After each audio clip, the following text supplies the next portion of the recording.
देख बापा लगे ये गछटी केते बड़ हो गलानी। हाँ रे माँ, तो बापा जीवा परी ए गछ तांकर शेष स्मृति। से जदि आज बंची थांती ए गछ को देखी अनेक खुशी होई थांते। माँ तुम्हें पुणी कांदिल? अरे नाई रे माँ, मु केतेबेले कांदिली? मो आखिरे कौन गोटे पड़ी जाइथिला। प्रतिदिन तुम आखिरे किछि ना किछि पड़ी जाए, मु सब जाने माँ। तुम्हें प्रतिदिन बापा को मन पकई अनेक कांद। जमा मन दुख करनी माँ, मु जेतेबेले बड़ हेबी ना तुमर सब दुख दूर करदेवी। तो मते एक कथा कहीदेलु, मो दुख दूर ही गला। जा माँ एबे बसी पाठ पढ़िबु। पाठ पढ़िले तू तोर सब स्वप्न पूरा करि पारिबु। एबे मु काम को जाए। ठीक अछि माँ। तापरे रेणु काम को गला। से काऊ बगीचार देखाशुणा करुथिला। ए रेणु, तू आज काम को आसु आसु एते डेरी करदेलु काहेकि? कथा कौन की मालिकाणी, मो झियो घरे एका रहुची। रोषे सारी आसु आसु डेरी ही गला। तो स्वामी मला परी तू केते काकुते मिनती हेबारु मु तो ऊपर दया करी तते काम देइथिली। तू जदी एमिति सबदिन डेरी आसीबु मु तते कामरु बाहर कर देबी। आउ डेरी हेबनी मालिकाणी, एई थरक मते क्षमा करि दियंतु। मु काहाकू भी क्षमा करेनी। तू आज डेरी आसीचु माने मु तो दरमारु टंका काटिबी। ना ना मालिकाणी, एमिति करंतुनी। एमिति रे भी मु बहुत कष्ट रे घर चलाए। आपण जदी दरमारु टंका काटी देबे ए मास घर चलेबा मो पई बहुत कष्ट हेई जिवो। मो तारे किछि कथा सुनिबिनी। मते विरक्त न करी जा काम करिवो। एमिति सुनी रेणु मन दुखरिता काम कला। संध्या हेबा परे चढ़ी जेमिति घर को बाहरिला, काऊ ताकू डाकिला। अरे रेणु र आज मो काम बाली आसिनी। घरे बहुत ऐठा बासन पड़ीची, गलु टिके माजी देबो।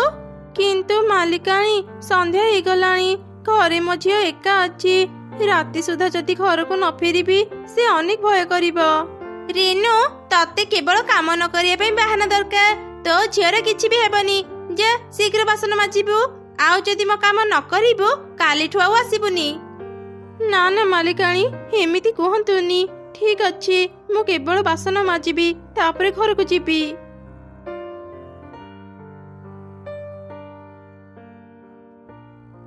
माँ कहिथिले शीघ्र घर को फेरी आसीबे, हेले राति हे गलानी। एजाय माँ फेरी नाहंती। मते एकुटिया भारी डर लागुची। भय करनी छोट झिया, मु तो पाखरे अछि। एक किए कथा कहूच? हे को भूत नुहे तो? अरे ना ना छोट झिया, मु भूत नुह, मु गछ कथा कहूची। एपटे देखे।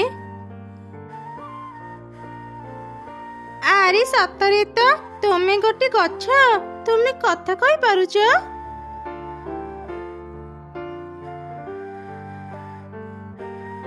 अरे कोनी, तू कहा सह कथा हेउचु? एई गछ सह माँ। कौन हेला? गछ सह कथा हेउथिलु? मु आज घर को फेरु फेरु डेरी करिदेली बोली एमिति कहूचु ना? आउ राग करनी माँ, मु आउ दिने भी डेरी करिबिनी। नाई माँ, मु सत कहूची। गछ कथा कहूथिला। तुमे जेतेबेले आसिलो गछ कथा कहिबा बंद करिदेला। अच्छा अच्छा, चाले बे घर को जिबा, राति अनेक हेलानी।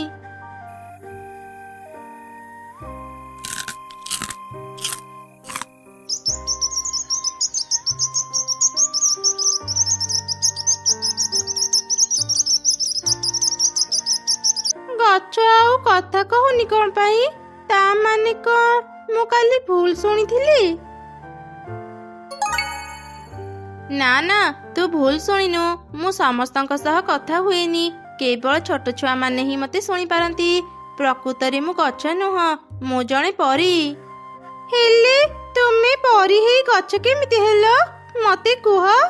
थारे मु ए जंगल को बुलिया पे आसीथिली। गोटे दुष्ट जादूगर मते गछर मंजीरे बंदी करी देइथिला। सेतेबेले तो बापा मते मंजी भाबी एठाकू आनी लगेई देइथिले। एबे मु गछ हेई एटारे अछि। परी तुमे ताहले अनेक कष्ट रे अछ। मते कुह तुमे केमिति गछर मुक्त हेबो? तुम जंगलर उत्तर दिगरे जो कुओ अछि सेई कुओ भितरे मो जादूर लाठी पड़ीची। तू जदि से कुओरु पानी आनी मो मूଳରେ ढाळिबो मु ए गछर मुक्त हेई जिबी। अच्छा एमिति कथा। मु एबे ही से कुआ को जाई पानी आउची। କିନ୍ତୁ କୁନି ସନ୍ଧ୍ୟା ହେବା ଆଗରୁ ଏସବୁ କରିବାକୁ ପଡ଼ିବ, ନହେଲେ ମୋ ଯାଦୁ ଶକ୍ତି କାମ କରିବନି। ଚିନ୍ତା କରନି ପରି, ମୁଁ ସନ୍ଧ୍ୟା ହେବା ଆଗରୁ ଏସବୁ କାମ କରିଦେବି। ଏଇ ତ ଆଗରେ ଗୋଟେ କୂଅ ଦେଖାଯାଉଛି, ମୁଁ ଶୀଘ୍ର ପାଣି ନେଇ ଗଛ ପାଖକୁ ଯାଏ।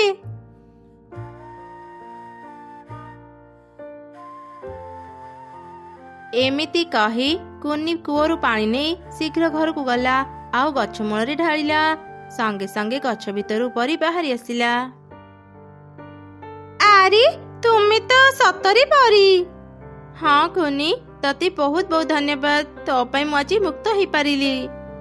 ନା ନା ପରି, ମୁଁ ସେମିତି କିଛି କରିନି। ନାଇଁ କୁନି, ତୁ ଆଜି ମୋର ବହୁତ ବଡ଼ ଉପକାର କରିଛୁ। କଣ ଦରକାର ତତେ କହ, ମୁଁ ତତେ ସବୁ ଦେବି। ଉପହାର?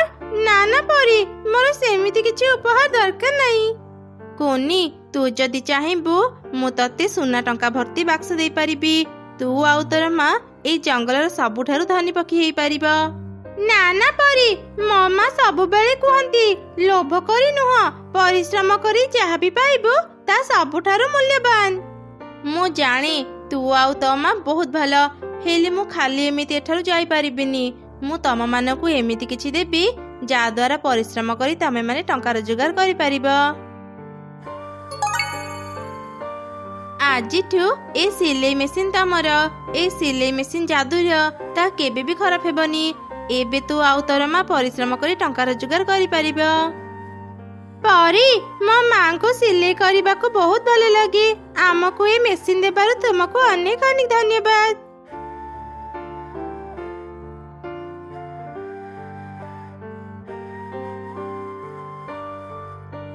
ତୁ କଣ କହୁଛୁ ରେ ମା? ଏସବୁ କଣ ସତ? ହଁ ମା, ଏସବୁ ସତ। ଏଇ ଦେଖ ସେ ସିଲେଇ ମେସିନ୍। ଏବେ ତୁମକୁ ଆଉ କାମ କରିବା ପାଇଁ ବାହାରକୁ ଯିବାକୁ ପଡିବନି, ଘରେ ରହି ତୁମେ କାମ କରିପାରିବ। ତୁ ଠିକ କହିଲୁ ରେ ମା, ଏତେ ଦିନ ପରେ ଭଗବାନ ମୋ ପ୍ରାର୍ଥନା ଶୁଣିଲେ, ଆମର ଆଉ କିଛି ଦୁଃଖ ରହିବନି। ସେଦିନ ପରଠାରୁ ରିନୁ ସିଲେଇ କାମ ଆରମ୍ଭ କଲା। ଏମିତି ଧୀରେ ଧୀରେ ତାଙ୍କର ଉନ୍ନତି ହେଲା।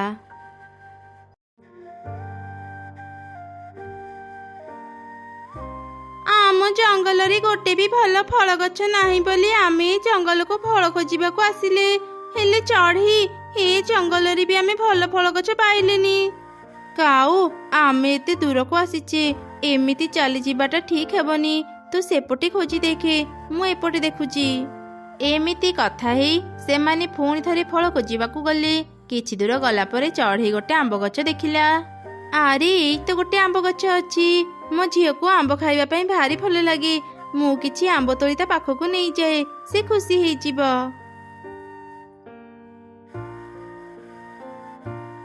ଏଇ ସେଇଠି ରହିଯା, ମୋ ଆମ୍ବ ଛୁଇଁବାକୁ ସାହସ କରିବୁନି, ନହେଲେ ମୁଁ ତ ହାତ ଭାଙ୍ଗିଦେବି। ବାଃ ଆମ୍ବ ଗଛ, ତୁମେ କଥା କହିପାରୁଛ?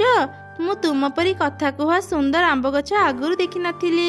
ତୁମ ପାଖରେ ତ ଅନେକ ଆମ୍ବ ଅଛି, ମୁଁ କେବଳ 2-4ଟା ଆମ୍ବ ନେଇଥାନ୍ତି, ହେଲେ ତୁମେ ମୋ ଉପରେ ଏତେ ରାଗୁଛ କାହିଁକି ଯେ? ରାଗ ନକରି ମୁଁ ଖୁସିରେ ମୋର ସବୁ ଆମ୍ବ ତତେ ଦେଇଦେବି। ତୁ ଏଇଆ ଚାହୁଁଛୁ ନା? ମୁଁ ମୋ ସୁନ୍ଦର ଆମ୍ବ କାହାକୁ ବି ଦେବିନି। ଆଉ ତା ଛଡା ମୋଠୁ ଅନୁମତି ନ ନେଇ କୋଉ ସାହସରେ ତୁ ମୋଠୁ ଆମ୍ବ ପାଳିବାକୁ ଚାଲି ଆସିଲୁ? ଆମ୍ବ ନେବାକୁ ହେଲେ ଅନୁମତି ନେବାକୁ ପଡେ, ଏକଥା ତ ମୁଁ ଆଗରୁ ଜାଣିନଥିଲି। ହଉ ଆମ୍ବ ଗଛ ସାଙ୍ଗ, ତୁମେ ମତେ ଆଉ ରାଗନି, ମତେ କ୍ଷମା କରିଦିଅ। ଏବେ ମୁଁ ତୁମ ପାଖରୁ ଅନୁମତି ନେବି, ଦୟାକରି ମତେ କିଛି ଆମ୍ବ ଦିଅ। ନା, ମୁଁ ତତେ ମୋ ଆମ୍ବ ଦେଇପାରିବିନି। ତୁ ଏଠୁ ଚାଲିଯା, ମୁଁ ତତେ ଆଉ ମୋ ପାଖରେ ଦେଖିପାରିବିନି। ତୁ ମୋ ବିଷୟରେ ଜାଣିନୁ, ମୁଁ ଏମିତି ସେମିତି ଆମ୍ବ ଗଛ ନୁହଁ। ତୋ ଭଳି ଭିକାରୀ ଚଢ଼େଇ ମାନଙ୍କୁ ମୁଁ ମୋ ଆମ୍ବ କେବେ ଦିଏନି। ତତେ ଲାଜ ଲାଗୁନି? ଏମିତି ଛିଡା ହେଇ ମୋ କଥା ଶୁଣୁଛୁ? ଯା ଯା, ଶୀଘ୍ର ମୋ ଆଖି ସାମ୍ନାରୁ ଚାଲିଯା। ଆମ୍ବ ଗଛ, ଏତେ ଅହଙ୍କାର ଭଲ ନୁହଁ। ତୁମେ ଗୋଟେ ଗଛ, ଆମକୁ ଫଳ ଦେବା ତୁମର କର୍ତ୍ତବ୍ୟ। ତା ନ କରି ତୁମେ ମତେ ଅପମାନ ଦେଉଛ। ତତେ ଅପମାନ ଦେଇ ଭଲ କରିଛି। ଏବେ ମତେ ଆଉ ବିରକ୍ତ ନ କରି ଏଠୁ ଚାଲିଯା। ତୁ ଗଲା ପରେ ମୁଁ ଟିକେ ଶାନ୍ତିରେ ଶୋଇବି। ଆମ୍ବ ଗଛର ଏପରି କଥା ଶୁଣି ମା ଚଢ଼େଇ ମନ ଦୁଃଖରେ ସେଠାରୁ ଚାଲି ଆସିଲା। ରାସ୍ତାରେ କାଉ ସହ ତାର ଦେଖା ହେଲା। ଆରେ ଚଢ଼େଇ, ତୁ ଫଳ ଗଛ ପାଇଲୁ ନା ନାହିଁ? ମୁଁ ଅନେକ ଖୋଜିଲି, ହେଲେ କୋଉଠି ବି ଫଳ ଗଛ ପାଇଲିନି। ଚଢ଼େଇ, ତୁ ଏତେ ମନ ଦୁଃଖରେ କାହିଁକି ଅଛୁ? କଣ ହେଇଛି ତୋର? କାଉର ଏପରି କଥା ଶୁଣି ମା ଚଢ଼େଇ ତାକୁ ସବୁ ଘଟଣା କହିଲା। ସବୁ ଶୁଣି କାଉ କହିଲା, କଣ କହୁଛୁ ତୁ? ଆମ୍ବ ଗଛ ଏତେ ଅହଙ୍କାରୀ ହେଇପାରି? ମୁଁ ପ୍ରଥମ ଥର ଏ କଥା ଶୁଣୁଛି। କିନ୍ତୁ ସେ ଗୋଟେ ଗଛ ହେଇ ଏତେ ଅହଙ୍କାର କାହିଁକି କରୁଛି? ତା ତ ଜାଣିନି କାଉ। ଆମେ ଆଉ ଏ ଜଙ୍ଗଲରେ ଫଳ ଗଛ ପାଇବାନି। ଚାଲେ ଆମେ ଏବେ ଘରକୁ ଫେରିଯିବା। କାଲି ସକାଳେ ଆମେ ଉତ୍ତର ଦିଗରେ ଥିବା ଜଙ୍ଗଲକୁ ଯିବା ଆଉ ସେଇଠି ଫଳ ଗଛ ଖୋଜି ଦେଖିବା। ଆରେ ଚଢ଼େଇ, ତୁ ଘରକୁ ଯା, ମୋର ଗୋଟେ କାମ ଅଛି। ସେ କାମ ସରିଲେ ମୁଁ ଯିବି। ଆଚ୍ଛା ଠିକ ଅଛି କାଉ, ମୁଁ ଏବେ ଯାଉଛି। ଚଢ଼େଇ କହିଲା, ସେ ଆମ୍ବ ଗଛରେ ଅନେକ ଆମ୍ବ ଅଛି। ସେ ଆମ୍ବ ଗଛ ଟିକେ ରାଗିଦେଲା ବୋଲି ଚଢ଼େଇ ଏମିତି ମନ ଦୁଃଖରେ ଚାଲିଗଲା। ସତରେ ଚଢ଼େଇଟା ଭାରି ବୋକି। ମୁଁ ସେ ଆମ୍ବ ଗଛ ପାଖକୁ ଏବେ ଯିବି ଆଉ ତାଠୁ ଆମ୍ବ ପାଳି ଘରକୁ ନେବି। ସେ ଗୋଟେ ସାମାନ୍ୟ ଆମ୍ବ ଗଛ ହେଇ ମୋର କଣ କ୍ଷତି କରିବ? ଏମିତି ଚିନ୍ତା କରି କାଉ ଆମ୍ବ ଗଛ ପାଖକୁ ଗଲା ଆଉ ଯେମିତି ସେ ଗୋଟେ ଲାଠିରେ ଆମ୍ବ ତୋଳିବାକୁ ଚେଷ୍ଟା କଲା, ଆମ୍ବ ଗଛ ତାକୁ ତା ଯାଦୁ ଶକ୍ତିରେ ଦୂରକୁ ଫୋପାଡ଼ି ଦେଲା। ଏଇ ତୋର ସାହସ କେମିତି ହେଲା ମୋ ପାଖରୁ ଆମ୍ବ ନେବା ପାଇଁ? ନିଜ ଚେହେରା ଆଇନାରେ ଦେଖିଛୁ? ଚାଲି ଆସିଲା ମୋ ସୁନ୍ଦର ଆମ୍ବ ନେବା ପାଇଁ। ଆଉ ଥରେ ଯଦି ମୋ ଆମ୍ବରେ ହାତ ଦେବୁ, ମୁଁ ତତେ ଜୀବନରୁ ମାରିଦେବି। ମୋର ଭୁଲ ହେଇଗଲା ଆମ୍ବ ଗଛ। ମୁଁ ଜାଣିନଥିଲି ତୁମେ ଏତେ ଶକ୍ତିଶାଳୀ। ମୁଁ ଆଉ ଦିନେ ତୁମ ପାଖକୁ ଆମ୍ବ ନେବାକୁ ଆସିବିନି। ବୁଝିଗଲୁ? ଯଦି ଏଠାରୁ ଶୀଘ୍ର ପଳା, ଆଉ ଦିନେ ମୋ ପାଖକୁ ଆସିବୁନି। କାଉ ଭୟରେ ସେ ଜାଗା ଛାଡ଼ି ଚାଲିଗଲା। କିଛି ଦିନ ବିତିଗଲା। ଦିନେ ଗୋଟେ ବୁଢ଼ୀ ଚଢ଼େଇ ସେ ଆମ୍ବ ଗଛ ପାଖକୁ ଆସିଲା। 2 ଦିନ ହେଲାଣି ଏ ଜଙ୍ଗଲରୁ ସେ ଜଙ୍ଗଲକୁ ମୁଁ ଘୁରି ବୁଲୁଛି। ଭାରି ଭୋକ ଲାଗିଲାଣି। ଏଇ ତ ଗୋଟେ ଆମ୍ବ ଗଛ। କେତେ ଆମ୍ବ ହେଇଛି ଏ ଗଛରେ। ମୁଁ 2ଟା ଆମ୍ବ ଖାଇନିଏ, ମୋ ପେଟ ପୁରିଯିବ। ଏଇ ବୁଢ଼ୀ, ମୋ ଡାଳରେ ବସିଛୁ କାହିଁକି? ମୁଁ ଟିକେ ଶୋଇଥିଲି, ସେଇ ଭିତରେ ତୁ ଆସି ମୋ ଗଛରେ ବସି ପଡ଼ିଲୁ। ଅପରିଷ୍କାର ବୁଢ଼ୀ, ମୋ ଗଛରେ ବସି ମତେ ବି ଅପରିଷ୍କାର କରିଦେଲା। ଏବେ ମୁଁ ତତେ ଉଚିତ ଶିକ୍ଷା ଦେବି। ବାପ୍ରେ, ଏ ଗଛଟା ଏମିତି କଣ କହୁଛି? ମତେ ବୋଧେ ଏବେ ହିଁ ମାରିଦେବ। ମୁଁ ଶୀଘ୍ର ଏଠୁ ପଳାଏ। ଏମିତି କହି ବୁଢ଼ୀ ଚଢ଼େଇ ଶୀଘ୍ର ସେଠାରୁ ଚାଲିଗଲା। ଆମ୍ବ ଗଛ ତାକୁ ଅନେକ ରାଗୁଥିଲା। ସେହି ସମୟରେ ଗୋଟେ ପରୀ ସେଠାକୁ ଆସିଲା। ସେ ଆମ୍ବ ଗଛ ଉପରେ ଯାଦୁ କରି ତାକୁ ପରୀ କରିଦେଲା। ଏ କଣ? ମୁଁ ଆମ୍ବରୁ ପରୀ କେମିତି ହେଲି? ପରୀ ମା, ତୁମେ ଏଠି?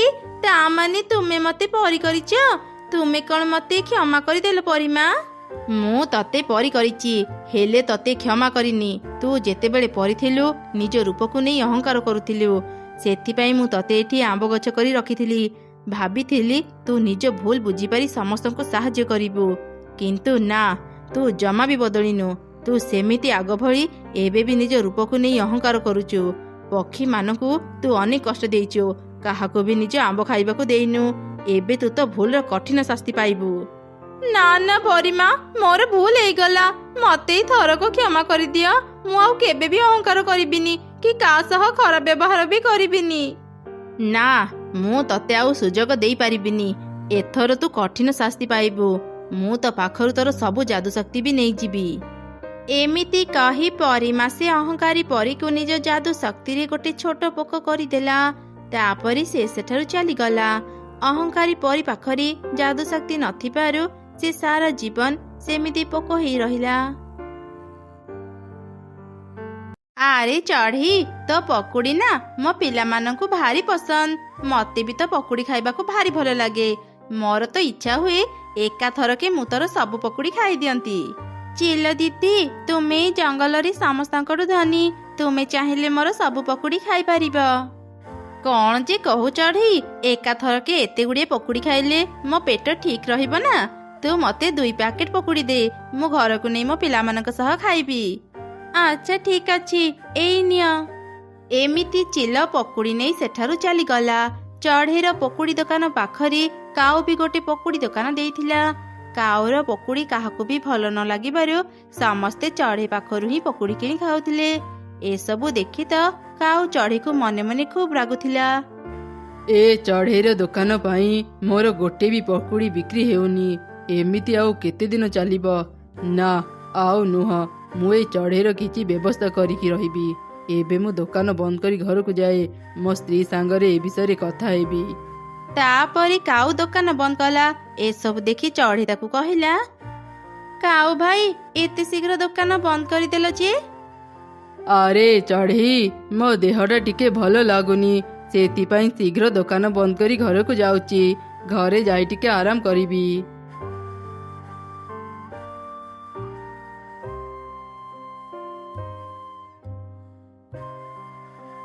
ଆରେ କଣ ହେଲା, ତୁମେ ଆଜି ଏତେ ଶୀଘ୍ର ଘରକୁ ଫେରି ଆସିଲ ଯେ? କଣ ଆଉ ହେବ, ଦୋକାନକୁ ଗ୍ରାହକ ଆସିଲେ ସିନା ମୁଁ ଦୋକାନ ଖୋଲା ରଖିବି। ଆଜି ମୋ ଦୋକାନକୁ ଗୋଟେ ବି ଗ୍ରାହକ ଆସିନାହାନ୍ତି। ସମସ୍ତେ ସେ ଚଢ଼େଇର ଦୋକାନକୁ ହିଁ ଯାଉଛନ୍ତି।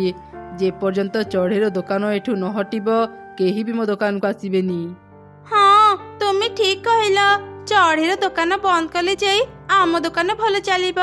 ମୋ ପାଖରେ ଗୋଟେ ଉପାୟ ଅଛି, ଶୁଣ। ଏମିତି ସେ ଦୁଇ କାଉ ଏକ ଯୋଜନା ବନେଇଲେ। ସେପଟେ ସନ୍ଧ୍ୟା ହେଲା ପରେ ମା ଚଢ଼େଇ ଟଙ୍କା ଧରି ଘରକୁ ଫେରିଲା। ମା, ଆଜି ଘରକୁ ଫେରୁ ଫେରୁ ଏତେ ଡେରି କରିଦେଲ ଯେ? କଣ କରିବି କହ ମା, ଆଜି ଦୋକାନରେ ପ୍ରବଳ ଭିଡ଼ ଥିଲେ। ସମସ୍ତଙ୍କୁ ମୋ ପକୁଡ଼ି ଭାରି ପସନ୍ଦ। ମୁଁ ଯେତିକି ପକୁଡ଼ି ତିଆରି ଥିଲେ ସବୁ ସରିଗଲା। ପୁଣି ଥରେ ମୁଁ ପକୁଡ଼ି ତିଆରି କରି ବିକ୍ରି କଲି। ସେଥିପାଇଁ ଆଜି ଘରକୁ ଫେରୁ ଫେରୁ ଡେରି ହେଲା। ହଁ ଠିକ କଥା ମା, ତୁମ ହାତ ତିଆରି ପକୁଡ଼ି ସତରେ ଭାରି ସ୍ୱାଦିଷ୍ଟ। ମୁଁ ବି ତୁମ ପରି ପକୁଡ଼ି ତିଆରି କରିବି। ମା, ମତେ ପକୁଡ଼ି ତିଆରି କରିବା ଶିଖେଇବ ନା? ହଁ ହଁ ଶିଖେଇବି, ହେଲେ ତା ପୂର୍ବରୁ ତୁ ଭଲ ପାଠ ପଢ଼ି ଚାକିରି କର। ତତେ ଭୋକ ଲାଗିଥିବଣି, ଚାଲେ ମୁଁ ରୋଷେଇ କରୁଛି ତ ଖାଇ ନେବୁ। ଏମିତି କଥା ହେଇ ସେମାନେ ଖାଇବା ଖାଇଲେ। ସେପଟେ ଦୁଇ କାଉ ମଶାଲ ଧରି ଚଢ଼େଇର ଦୋକାନକୁ ଆସିଲେ। ଆଖ ପାଖରେ କେହି ବି ଦେଖାଯାଉନାହାନ୍ତି। ଏଇଟା ଭଲ ସୁଯୋଗ, ତୁମେ ଚଢ଼େଇର ଦୋକାନରେ ମଶାଲ ପକେଇଦିଅ।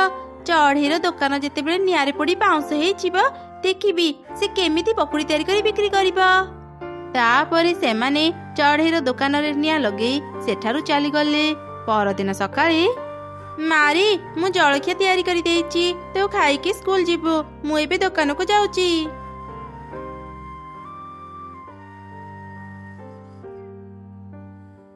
ଆରେ ତମେ ସମସ୍ତେ ଆସିଗଲ?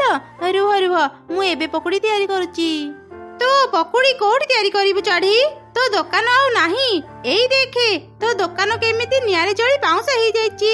ତୁ ବୋଧେ କାଲି ଚୁଲିର ନିଆଁ ନ ଲିଭେଇ ଘରକୁ ଚାଲି ଯାଇଥିବୁ। କଣ ସର୍ବନାଶ ହେଇଗଲା, ମୁଁ କାଲି ନିଆଁ ଲିଭେଇ ଘରକୁ ଯାଇଥିଲି। ଏବେ ମୁଁ କେମିତି ଘର ଚଳେଇବି?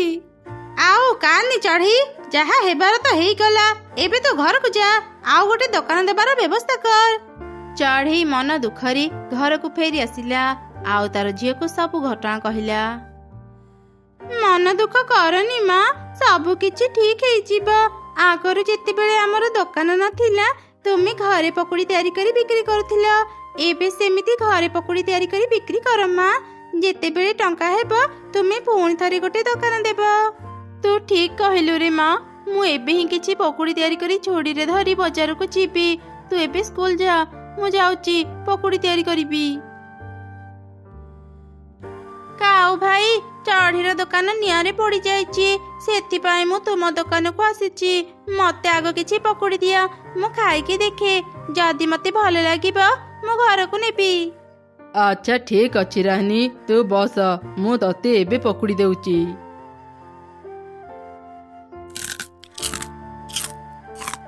छी छी କାଉ ଭାଇ, ଇଏ କେମିତିକା ପକୁଡ଼ି ତିଆରି କରିଛ? ଏତେ ଖରାପ ପକୁଡ଼ି ମୁଁ କେବେ ଖାଇନଥିଲି।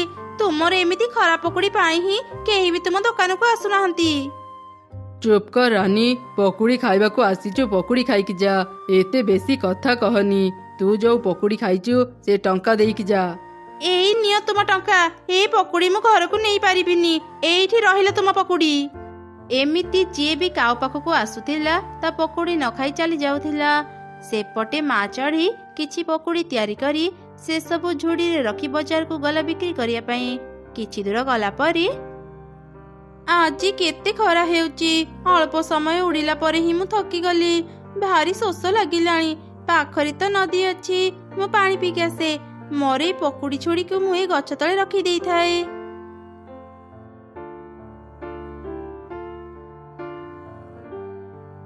ଏତେ ବଢିଆ ବାସ୍ନା କୋଉଠୁ ଆସୁଛି? ଓ, ମୋ ଗଛ ତଳେ ପକୁଡ଼ି ଅଛି। ପକୁଡ଼ି ବାସ୍ନାରେ ମୋ ନିଦ ଭାଙ୍ଗିଗଲା। ଏ ସବୁ ପକୁଡ଼ି କାହାର? ଆଖପାଖରେ ତ କେହି ବି ଦେଖା ଯାଉନାହାନ୍ତି। ପକୁଡ଼ିର ଏତେ ବଢ଼ିଆ ବାସ୍ନା ଯେ ମୁଁ ଆଉ ନିଜକୁ ଅଟକେଇ ପାରୁନି। ଆଗ ପକୁଡ଼ି ଖାଇସାରି ତାପରେ ଚିନ୍ତା କରିବି। ଏମିତି କହି ଗଛ ସବୁ ପକୁଡ଼ି ଖାଇଦେଲା। ଚଢ଼େଇ ପାଣି ପିଇ ଆସିଲା ପରେ ଦେଖିଲା ତା ପକୁଡ଼ି ଝୁଡ଼ିରେ ନାହିଁ। ଏ କ'ଣ, ମୋ ଝୁଡ଼ିରେ ଗୋଟେ ବି ପକୁଡ଼ି ନାହିଁ? କିଏ ମୋର ସବୁ ପକୁଡ଼ି ଖାଇଦେଲା? କେତେ କଷ୍ଟ କରି ମୁଁ କିଛି ପକୁଡ଼ି ତିଆରି କରିଥିଲି, ଏବେ ମୁଁ କ'ଣ ବିକ୍ରି କରିବି? ଚଢ଼େଇ, ଏଠି ଯୋଉ ପକୁଡ଼ି ଥିଲା ସେସବୁ କ'ଣ ତୋର? ହଁ ଗଛ, ମୁଁ ଏଇଠି ପକୁଡ଼ି ରଖିଥିଲି। ତୁମେ କ'ଣ ଦେଖିଛ କିଏ ମୋ ପକୁଡ଼ି ଖାଇଛି? ଚଢ଼େଇ, ତୁ ମତେ କ୍ଷମା କରିଦେ। ମୁଁ ଶୋଇଥିଲି, ତୋ ପକୁଡ଼ି ବାସ୍ନାରେ ମୋ ନିଦ ଭାଙ୍ଗିଗଲା। ଏଠି ମୁଁ କାହାକୁ ବି ଦେଖିବାକୁ ପାଇଲିନି। ମୁଁ ତୋର ଟିକେ ପକୁଡ଼ି ଖାଉ ଖାଉ ସବୁ ପକୁଡ଼ି ଖାଇଦେଲି। କ'ଣ ହେଲା ଗଛ, ତୁମେ ମୋର ପକୁଡ଼ି ଖାଇଛ? କିନ୍ତୁ ତୁମେ ଗୋଟେ ଗଛ ହେଇ ପକୁଡ଼ି କେମିତି ଖାଇଲ? ମୁଁ ସାଧାରଣ ଗଛ ନୁହଁ ଚଢ଼େଇ, ମତେ ବି ତମମାନଙ୍କ ପରି ଭୋକ ଶୋଷ ଲାଗେ। ମୁଁ ପକୁଡ଼ି ଖାଇ ତୋର ବହୁତ ବଡ଼ କ୍ଷତି କରିଦେଲି ନା ଚଢ଼େଇ। ହେଲେ ତୁ ଚିନ୍ତା କରନି, ମୁଁ ତତେ କ୍ଷତିପୂରଣ ଦେବି। ଏଇ ନେ କିଛି ଟଙ୍କା। ବାପ୍ରେ, ଏଠି ତ କେତେ ଗୁଡ଼ିଏ ସୁନା ଟଙ୍କା ଅଛି। ଗଛ, ମୋ ପକୁଡ଼ିର ଦାମ ଏତେ ନୁହଁ, ମୁଁ ଏତେ ଗୁଡ଼ିଏ ସୁନା ଟଙ୍କା ନେଇପାରିବିନି। ଆରେ ଚଢ଼େଇ, ତୋ ପକୁଡ଼ି ଭାରି ସ୍ୱାଦିଷ୍ଟ ଥିଲା। ଏତେ ଭଲ ପକୁଡ଼ି ମୁଁ ଆଗରୁ କେବେ ଖାଇନଥିଲି। ମୁଁ ଖୁସିରେ ତତେ ଏସବୁ ଦେଉଛି। ତୁ ଆଉ ବୁଲି ବୁଲି ପକୁଡ଼ି ବିକ୍ରି ନ କରି ଗୋଟେ ହୋଟେଲ ଦେଇ ପକୁଡ଼ି ବିକ୍ରି କର। ତୋର ଯେବେ ବି ସମୟ ହେବ ମୋ ପାଇଁ ବି କିଛି ପକୁଡ଼ି ଆଣିଦେବୁ। ତୁମକୁ ଅନେକ ଅନେକ ଧନ୍ୟବାଦ ଦୟାଳୁ ଗଛ। ଗତ ରାତି ମୋ ଦୋକାନ ପଡ଼ିଯିବାରୁ ମୁଁ ଆଜି ପକୁଡ଼ି ବିକ୍ରି କରିବା ପାଇଁ ଝୁଡ଼ିରେ ଧରି ବାହାରିଥିଲି। ଦୟାଳୁ ଗଛ, ତୁମେ ଆଜି ମୋର ବହୁତ ବଡ଼ ସମସ୍ୟା ଦୂର କରିଦେଲ। ତୁମେ ଜମା ବି ଚିନ୍ତା କରନି, ମୁଁ ପ୍ରତିଦିନ ତମକୁ ପକୁଡ଼ି ଆଣିଦେବି। ଏମିତି କହି ଚଢ଼େଇ ସେ ସବୁ ସୁନା ଟଙ୍କା ଧରି ତା ଘରକୁ ଗଲା। ସେତେବେଳେ ସେ ଦେଖିଲା ଗୋଟେ ପୋଲିସ ତା ଘରକୁ ଆସିଛି। ଏ କ'ଣ ସାର୍, ଆପଣ ମୋ ଘରକୁ କାହିଁକି ଆସିଛନ୍ତି? ଚଢ଼େଇ, ମୁଁ ତତେ ଗୋଟେ ଭିଡ଼ିଓ ଦେଖିବାକୁ ଆସିଛି। ମୁଁ ଚୋରମାନଙ୍କୁ ଧରିବା ପାଇଁ ଜଙ୍ଗଲର ବହୁତ ଜାଗାରେ ସିସି କ୍ୟାମେରା ଲଗେଇଥିଲି। ଏକଥା ଜଙ୍ଗଲରେ କେହି ବି ଜାଣିନଥିଲେ। ଏଇ ଦେଖେ, କାଲି ରାତିର ଭିଡ଼ିଓ। କାଉମାନେ କେମିତି ତୋ ଦୋକାନରେ ନିଆଁ ଲଗାଉଛନ୍ତି। କ'ଣ ହେଲା? ସେ ଦୁଷ୍ଟ କାଉମାନେ ମୋ ଦୋକାନରେ ନିଆଁ ଲଗେଇ ଦେଇଛନ୍ତି? ସେମାନେ ଏପରି କାମ କରିବେ ମୁଁ କେବେ ଭାବିନଥିଲି। ତୁ ଚିନ୍ତା କରନି ଚଢ଼େଇ, ସେମାନେ ତାଙ୍କ ଭୁଲର ଶାସ୍ତି ପାଇବେ। ମୁଁ ଏବେ ତାଙ୍କ ପାଖକୁ ଯାଉଛି। ଆରେ ବାଃ, ଚଢ଼େଇ ଆଜି ନାହିଁ ବୋଲି ମୋର କେତେ ଭଲ ଟଙ୍କା ରୋଜଗାର ହେଲା। ଏମିତି ଚାଲିଲେ ତ ମୁଁ ଖୁବ୍ ଶୀଘ୍ର ଧନୀ ହେଇଯିବି। ଅନ୍ୟର କ୍ଷତି କରି ଭାରି ଖୁସି ଲାଗୁଛି ନା? ଏବେ ମୋ ସାଙ୍ଗରେ ଥାନାକୁ ଚାଲେ, ସେଠି ତୋର ସବୁ ହସ ବାହାରିଯିବ। କିନ୍ତୁ ସାର୍, ମୁଁ ତ କିଛି ବି ଭୁଲ କରିନି, ମତେ କାହିଁକି ଥାନାକୁ ନେବେ? ମୋ ପାଖରେ ତ ଭୁଲର ପ୍ରମାଣ ଅଛି। ଥାନାକୁ ଚାଲ, ସେଠି ତୁ ସବୁ ଜାଣିପାରିବୁ। ଏମିତି ପୋଲିସ ଦୁଇ କାଉଙ୍କୁ ଥାନାରେ ବନ୍ଦୀ କରି ରଖିଲେ। ସେପଟେ ମା ଚଢ଼େଇ ଗୋଟେ ବଡ଼ ହୋଟେଲ ଦେଇ ପକୁଡ଼ି ବିକ୍ରି କଲା। ସେ ସବୁଦିନ ଗଛକୁ ନେଇ ପକୁଡ଼ି ବି ଦେଉଥିଲା।